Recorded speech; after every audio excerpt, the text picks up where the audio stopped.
Tama ba yung address na binigay sa akin? Narito. Palabas na. Okay. Thank you. Okay, thank you. Tama daw. So, palabas daw siya. Ang mga gumagamit ng payment sa wallet, yung mga halos lahat mga company, yung mayroong business, may mga negosyo. Pero pag hindi po binabayaran dito kung anong dami na kinarga, kung anong bigat o kakaunti na kinarga o na pick up nating item, hindi po yun ang binabayaran. Ang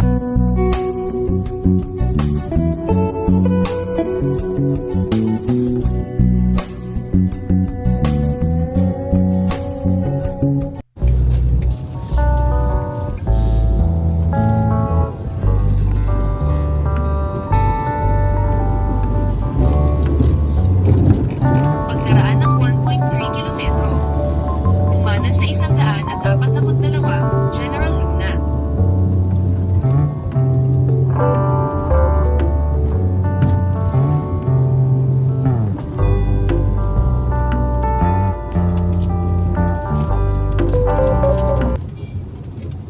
malapit na tayo mga kaibigan, 3 minutes na lang. Nandun na tayo sa pick up area. Kumaliwa sa Desahagan. So, kaliwa daw tayo rito.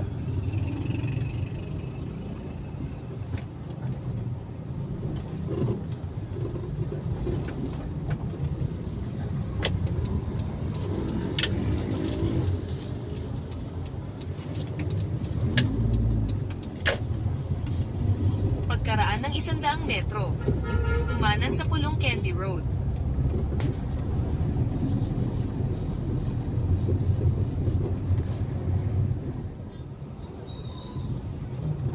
Lapit na, sa minuto na lang.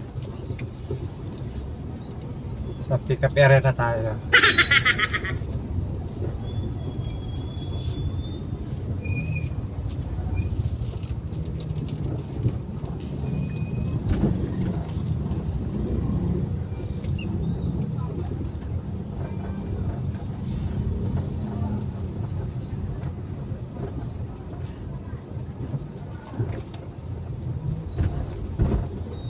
Masikip dito sa dinadaanan ko. Parteng Taguig nga eh.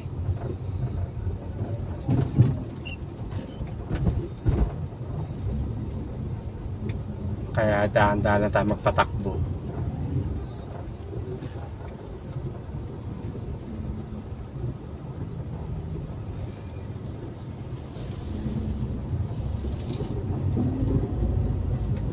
Nakarating ka na sa iyong destinasyon. Yung, nakarating na rin tayo. Tatabi ko lang. Kasi masikip nga. Hanap lang tayo ng magandang pwesto.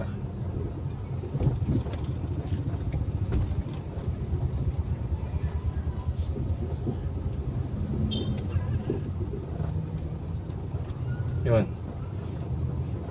Tapos na tawagan natin si customer.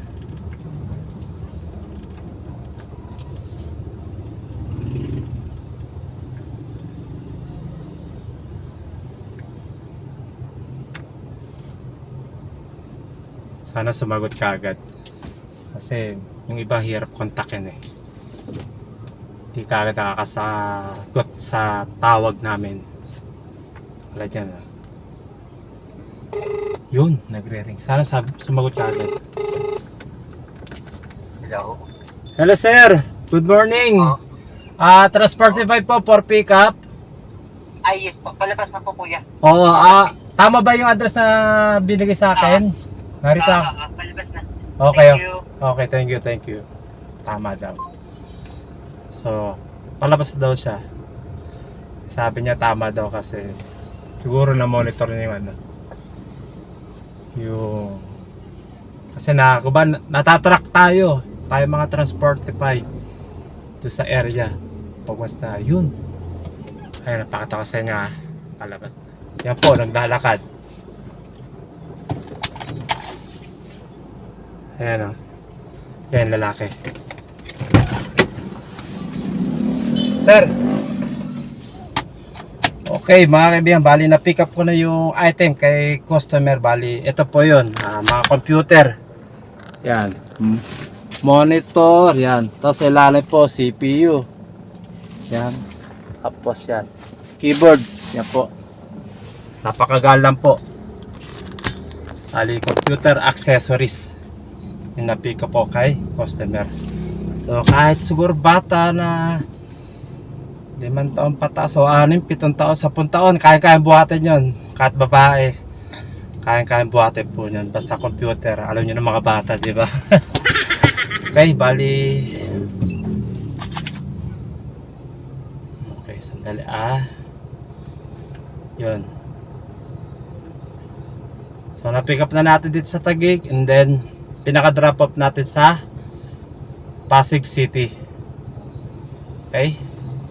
Yan, waste na natin. Mga kaibigan, waste po ang ginagamit ko. Okay na. Tara. Yung iba kasi Google Map.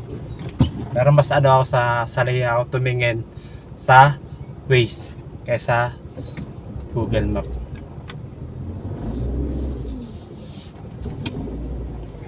Okay. Dito tayo magbalik.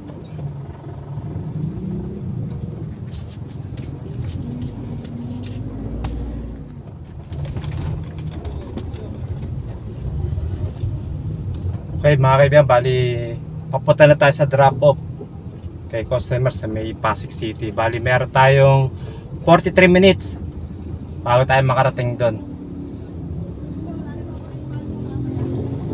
At ang layo 9.5 kilometer.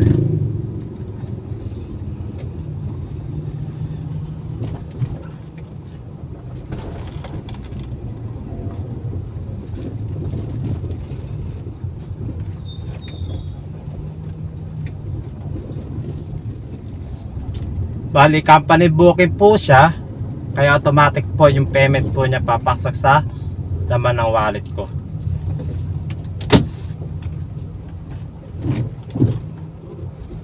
Kasi po dito sa Transportify, tatlong klase po payment. Pag once na nag-book po kayo, una, papasok po sa wallet yung payment. Pangalawa sa GCash, pangatlo, cash.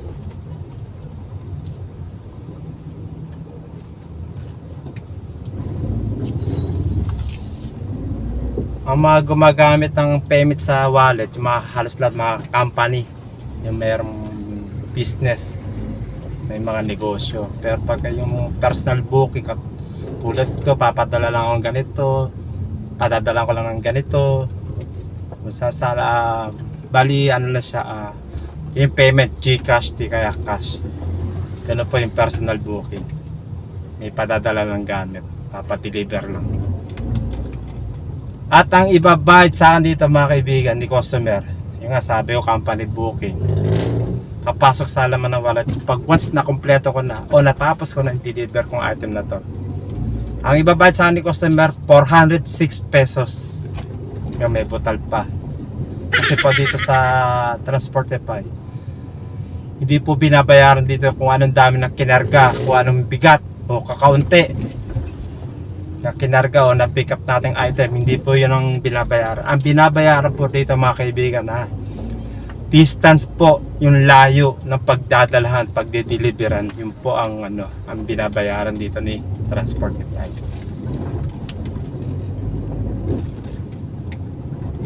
Okay, mga kaibigan po natin dyan, mga kasama, lalong lalo na po sa Transportify, mga kapwa kong driver, lagi po tayo mag-ingat sa ating mga biyahe. Ako po, tsaga-tsaga lang po. Dahil sa traffic, iniwala pa kayo, kikita tayo ng maganda at malaki.